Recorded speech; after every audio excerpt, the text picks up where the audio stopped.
আজকের সমাবেশের মূল উদ্দেশ্য হলো পিয়ার পদ্ধতিতে নির্বাচন, প্রয়োজনীয় সংস্কার, গণহত্যার বিচার। আসলে গণহত্যার বিচার হওয়াটা খুবই জরুরি এবং পিয়ার পদ্ধতিতে নির্বাচন অর্থাৎ সংখ্যানুপাতিক নির্বাচন।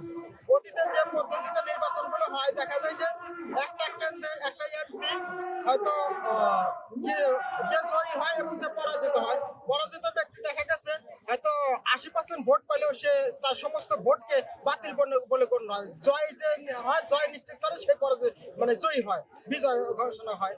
অথচ সারা বাংলাদেশ পিয়ার পদ্ধতিতে নির্বাচন হলে দেখা যায় যে এক কেন্দ্রে একটা প্রার্থী হয়তো 20,000 ভোট পাইছে, ওই 20,000 ভোটটা একটা ভোটও বিফলে যাবে না, প্রত্যেকটি ভোট গণনায় আসবে। সারা বাংলাদেশের সমস্ত ভোটগুলো এক জায়গায় গণনা করে সংখ্যানুপাতে কত পার্সেন্টেজ হিসাব করে এমপি প্রার্থী ঘোষণা হবে। তাতে দেখা যাবে সমস্ত ছোট ছোট রাজনৈতিক দলের সংসদে যাবার সুযোগ পাবে।